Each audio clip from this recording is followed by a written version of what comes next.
And one guy who's got one big smile on his face is CP the Fanchise. How you feel? It's been raining all day, but it's orange and blue skies, man. It is fantastic time right now. I mean, the city's buzzing. 2-0 lead. You couldn't ask for anything more, man. So I'm very curious because you were in the building in the Detroit series, and I heard you talk about this on KnicksFanTV, which you can watch on YouTube, download the podcast, does a great job. Everyone there does a great job. And you were talking about the experience of being in the building, how not enough people were screaming and yelling. Not enough people were getting into it. And I thought it was fascinating because this happens in New York a lot sometimes where in the postseason, the atmosphere in the building isn't what we expect. After experiencing that in the Detroit series, with this team being up 2-0, but you combine that with these prices, which are nuts, what's your expectation for the buzz in the building tomorrow afternoon? I expect it to be loud, but you're right, man. The prices, $800 to get in. A lot of fans are complaining. They're complaining to me personally that, I wish we could be there, but the prices are just crazy. You saw Austin Rivers on Twitter put it out there. Like, man, I guess the real Knicks fan is not going to be represented. That's what we're thinking. Wow. Yeah. But is that good or bad, or does it not matter? I think it mattered. I was at the potential closeout game against the Pistons for Game 5, and it literally felt like a library in the lower bowl, man. I mean, you saw people dressed like Evan Roberts in neutral clothes, sitting down, no excitement. But it was Barclays Center. It was the Clays, right? It was the MSG Annex. But I spoke to Stephon Marbury, and he said, "I'm issuing a demand." A no-sitting policy. And so we are sharing that across the city. No sitting unless you physically have to. No, telling the person in front of you, please sit down. No, listen, I paid a fortune for these seats. I'm up. I'm getting my money's worth. You did the whole game? You think they'll do it the whole game? I don't know if they'll do it the whole game, but at least in the beginning, man. You got to get juice for this, man. You got to get juice for this. Because this is, look, they're 2 wins away from a conference finals. They're up on a team that no one expected the Knicks to beat. You even said it. I remember when you were here, you're like, look, the fan says Knicks in 7, but my brain tells me Celtics in 6. This needs to be a jacked-up Madison Square Garden. I don't know if that makes that much a difference anymore in the modern NBA because, look, you guys went to Detroit, and that place was rocking. Knicks won those games anyway. Yeah. But I think we just want to see it because we remember what the Garden can sound like. And the potential of that building when the real fan is packing it. We want those Garden moments. The DiVincenzo three-pointer, the LJ four-point play. Like, they want those Garden moments. And I feel like this is one of the most important games of the series. Not just to go up 3-0, but to really quiet the noise that this series is all about what the Celtics are doing wrong and not what the Knicks have been showing you, which is New York grit. Right. To the core, to the definition. But I want this game to be a no-doubter for this team because I still feel like there's another level to get to. Just being independent, you have to admit the Knicks have gotten really bad starts in both of these games. Yeah. And the Celtics, let's face it, they've blown it. So should you be confident or should you be worried? That's the biggest question because there's a good chance the Celtics could just roll through the Knicks. That's true, but I'm confident for this reason. You haven't seen the best of this Knicks team yet. They shot 25% from the field, 29% from 3, rather. 16 turnovers in Game 2. They allowed 16 offensive rebounds to the Celtics. I think they've been outclassed by on the boards by 15. And so I'm watching this game in Game 2 where a lot of fans are like, what do you think? I'm like, well, let's see what happens in the first quarter. And in the first quarter, I felt like, again, the Celtics were not ready to put it down in this game, to win it. But I saw the Knicks really just giving them a lot of opportunities with boneheaded turnovers and slow offense. And so I felt like, even from an analyst standpoint, that the Knicks left a lot on the bone there that they could have easily taken Game 2 as well. I completely agree with you from this standpoint because after Game 1, the common belief was, well, the Celtics can't miss as many threes. While they didn't miss as many, they shot the same damn percentage. Right. But I also thought, all right, well, the Knicks won't miss 14 free throws. All right, the Knicks won't get beaten on the offensive glass. All right, they will play better. And what shocked me about Game 2 is that none of that did actually change. No. And the result was the same. So I agree, the Knicks have more of a ceiling to get better, but what made Game 2 so stunning is how it replicated so much of Game 1, the good and the bad from both teams. Yeah, and you know who sparked it? It was your guy. The guy who I said is going to swing this series in the positive direction for the Knicks. If they're going to win it, Mikal Bridges has to make a statement. Game 1, he made the statement, ripping Jaylen Brown. I mean, that was his signature Knicks moment. It was, yeah. Right? We were looking for that. Where's that dog in you? He showed it. Until Game 2. Game 2. He does it again. 14 points in the fourth quarter. After he starts 0 for 8, 0 for 7. After he starts 0 for 8. But where he comes into play is that the Knicks have never had a guy, there was always a question about the Brunson bench minutes. Who can take over? And in Mikal Bridges, you still have a guy who can put the ball on the floor, play make, create for himself. And Tibbs did the right thing. He ran the offense through Mikal Bridges, and he was phenomenal in those fourth quarter minutes without Brunson. I think coming into this game, CP, we thought Mazzulla would far outclass Tibbs. Yeah. We just felt like the coaching advantage was clearly in the Celtics. But I think it's actually the other way. I think that the switching on defense, I think the putting Brunson off the ball, giving real minutes to Deuce at certain points in this game, he helped spark the comeback. They were down 20, and then it was down 8 when JB came back in. So, I think Tibbs has done an absolutely amazing job, especially given our expectations for him coming into this series. He's done an excellent job and gotten the credit, and rightfully so. And the switching was necessary to even have a chance to win this series. You can't do all the hedge and recovers and leave these guys with wide open looks. Now, they're still getting opportunities. They're still missing on open shots. Yep. But the switching has worked, and where Jalen Brunson and Karl-Anthony Towns are serviceable defensively. You're seeing Jalen Brunson get steals in this game. Karl-Anthony Towns holding it down. And on the Tatum drives, OG Anunoby's been phenomenal. He's shutting down the entire Celtics team.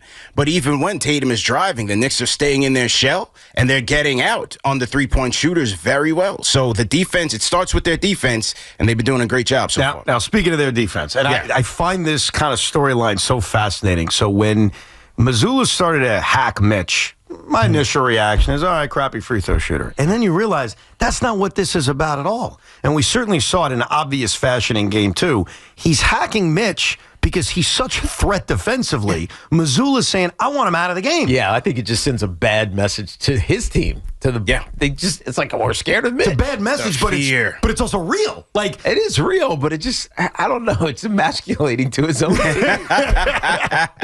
What do you think of, I guess, the chess match in this? Because Mazzulla throws the 2 fouls at him in the fourth quarter, and Tom's like, I'll keep him in to get the second foul, then I'll take him out. So I'll give you what you want in this regard. But what do you think of the handling of this hack-a-Mitch, not to go to the free throw line, but hack-a-Mitch to get him out of the game? It's fear. I said it the first game when they did it. And I thought that it was a bad idea to even take him out. Let them keep racking up the fouls. Let them take themselves out of a rhythm and slow the game down. You let the Knicks catch their breath. And look, if he goes 1 for 2, if he misses a couple, you can't keep going to it. And the impact of Mitchell Robinson on the defensive end, like we've always talked about, has made this team that much better. I think the stat was that the Twin Tower look with Karl-Anthony Towns and Mitchell Robinson has outscored the Celtics 32-11. Mitchell Robinson has the highest defensive rating in the playoffs. His plus-minus is through the roof. Plus-minus through the roof. And, Reggie Miller on the broadcast in Game 2 when Mitchell Robinson got switched out onto Tatum, and Reggie's like, the Knicks don't want that. And I'm like, Reggie, you're not watching the Knicks. Right? Yeah. That's okay. They can live with that. Oh, he was perfect on the last play. Look in the final play. Absolutely perfect. Right? Funneled him exactly into more coverage, double coverage, actually triple at that point. And so Mitch is capable. I think the challenge now becomes for the Knicks, do you do something different? Yeah. Or because you got to assume Joe Mazzulla is going to adjust. Even though I don't know, because they come down and they shoot with 18 seconds on the clock when they're up double digits in some of these games. So their identity is their identity. But what can the Boston Celtics do to change this?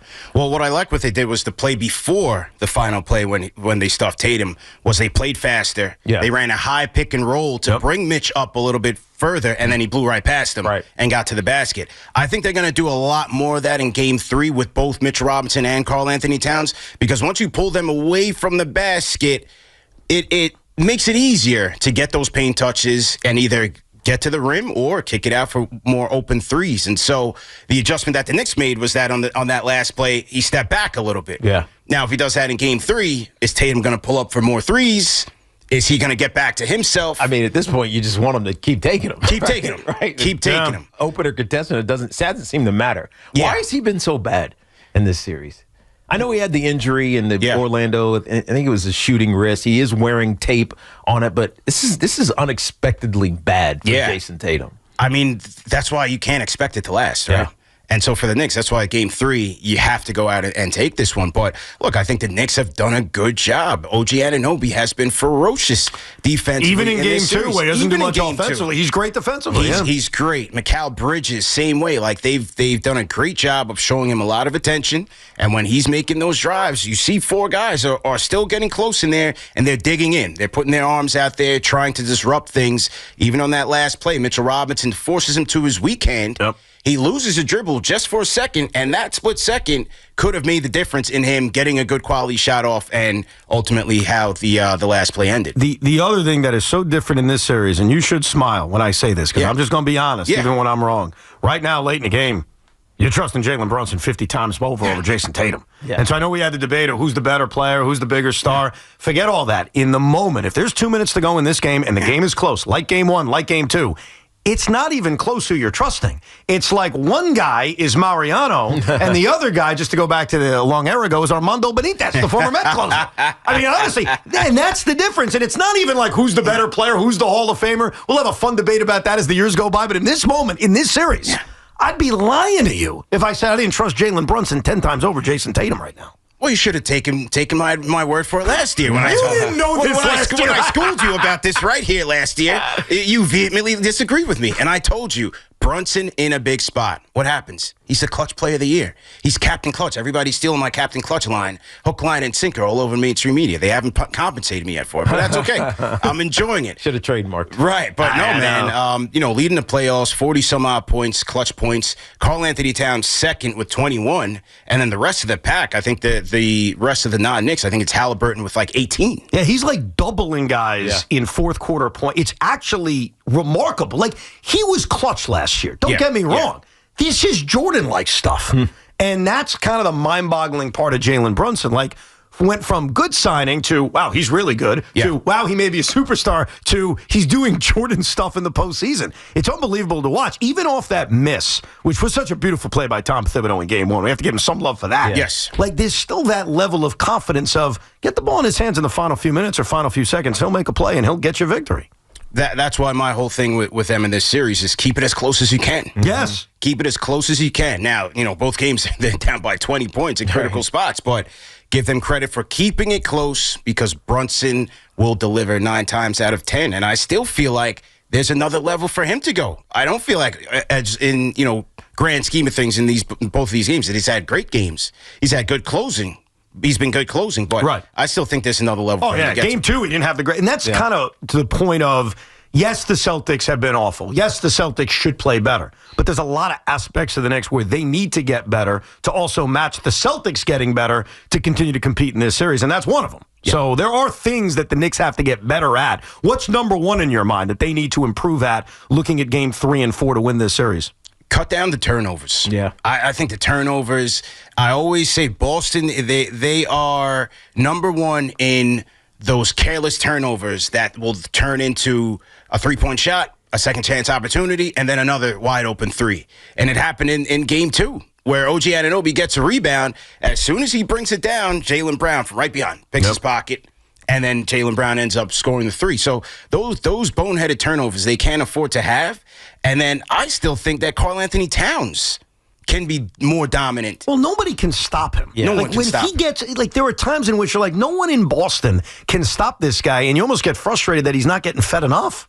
Not at all. 21 and 15, you would look at the stat sheet and say, hey, that was nice. And he had a good, gritty putback and one in the closeout of Game 2. But from Al Horford to the Jaylen Brown matchup to Jason Tatum, he should be dominating, and they should be going back to him. And the best part was in Game 2 when he scores 8 straight points in that second quarter, and then Cameron Payne takes his heat check. He says, no, I got it, and shoots it from out of bounds where Dave Portnoy and those guys are sitting. And that's another great job by Tom Thibodeau by saying, you're out of the game, and we never saw him again. Right. You can't have that in the playoffs. You talk about the Knicks turnovers, but the Celtics had 16 as well. Knicks had 15. Celtics had 16. And so it's almost like the weaknesses of both of these teams we're seeing them, right, in real time. And It just happens that the Knicks have the better closer. If there is one thing that the Celtics have to do, it is not take terrible shots. Yeah. Right? Yeah. So some of them are rushed three-pointers. You see Jason Tatum come down. It's like, I got this shot. He just shoots it. But he does it with 18, 20 seconds left on the clock. Do you think they slow it down, or you think the Knicks should slow things down?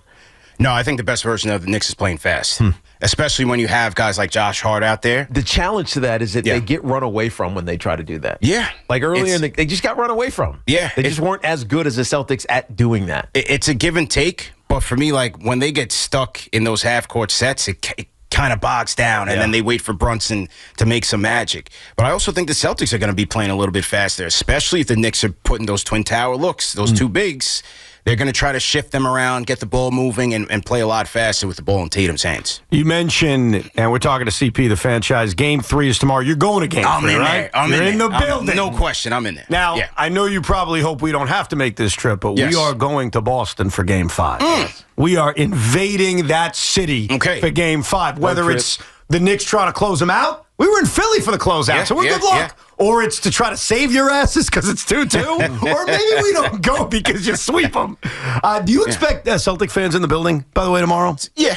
Yeah, there's a lot of Celtics fans in the city. I got to tell you, I disagree. I don't think there's going to be very. I don't. But you're saying New Yorkers that are Celtics fans, or like people even coming down. I would expect that. You know why I don't believe it or not? Yeah. You tell me. You'll be in the building. They're down 0-2. Most fans are front runners. The ticket prices are through the roof. I almost expect, I know during the regular season they showed up, and you heard the Let's Go Celtics chants, and trust me, I'm an expert on this. It's annoying when people come into your building and start chanting for the other team. I don't expect that for a playoff game with the prices the way they are and them being down 0-2. I mean, how much different is it in Boston? Their prices went up through the roof after they won the championship. Not like this, though. I know. You know what I mean? This one's up there. Like, we're looking at prices even for Game 1. Game 2, after the Knicks took Game 1, the get-in price was like $180 a ticket. Right. The get-in price tomorrow afternoon at the Garden is almost $1,000. Yeah. So it's... I don't know. It's like a friendly wager because I really don't know. Yeah. I think it's going to be a very few amount of Celtic fans at the Garden tomorrow. Are you going to be there or not, man? I'm not going to be there. Oh, my seats. My first Knick playoff game is going to be Game 5 in Boston. So you flipped your seats again to capitalize on our fame and success so far. Here's what I'll tell you, though. Yeah. Yes, but I did not charge those kinds of prices. I was very reasonable to whoever bought my bridges. Would you have considered going if it was a night game? Yes, I would have. Honestly, here's the way things work, CP. On the weekend, my wife makes all the calls. Yes, all right? yes. So the Saturday game was already out, and I'm not kidding you. The reason I couldn't go Monday, you're going to think I'm nuts, is the lottery is a big deal for me, and I need to be in a private space during that lottery. You remember what it's like? 76ers. Yeah. He thinks the Sixers are winning the lottery. You think so? Yeah. I see Spurs for some reason. You see Spurs? Yeah. I think the Spurs pull it off for some reason. Yeah. Whatever. Oh, you know what? Honestly, I don't care who wins as long as it's not the Suns. They would suffice for my argument. My argument is which team could use Cooper Flag to get really good right away. Right away. No, I get you. Besides my team winning, I don't want the Suns Rockets pick winning because that was my pick, so that would cause me damage. Yeah. But no, I'll be in Boston for Game 5. Don't you worry. We're going to get you guys a victory. That is a terrible way to spend a Monday. And you got tickets to Game 4? You're going to watch 28 minutes of fluff. They're gone. They're already gone. I have to get rid of them. 28 minutes of fluff for like 30 seconds to see if your team gets it. What if they get number 14? Well, they can't. The Nets still in the league. Go to 14. They can only drop back like 4 picks. We have 14. Trying to kill me right now? Look, I don't expect to win the lottery, but look, it's been a long time. You guys are big. Know how the lottery works. Like, why can't they? Because you can only drop back 4 slots. Don't worry with their record. Right, I get it. From where they finished. Right, I got it. I know you guys are playoff now and you're big shots, but you know what the lottery's like. It's very stressful, bro. Yeah, well, after the Zion debacle, I swore to never treat it as seriously again. No, you were probably right. Yeah, it was insane. It doesn't matter. What is your sense right now? Like, I admit, I thought the Knicks would win Game 1 and lose the next 4. That's how I kind of viewed this series. You thought, honestly, you were being an honest analyst, Celtics in 6. Yeah. After watching these first 2 games, everything we know, terrible shooting, Knicks finding a way, 20-point leads. Honestly, where do you think this series goes from here? They found a way to make it a series and be in the driver's seat. I mean, just think about it. They've changed the whole way that people even think about this team now. When the questions were about, do they have the mettle, do they have the grit, they've dispelled all of that in the first 2 games. Mikal Bridges has dispelled all that in the first 2 games. But, going down 20 in both games, I don't think we've seen the best of either team. And so tomorrow during the day, we're going to find out who blinks first. Do we see the true Celtics come out? Do we see the true Knicks come out? But at the very least, we know that this is going to be a series. Do I expect a sweep? Not necessarily. But have you changed your prediction? So we did this yesterday because Sean said sweep.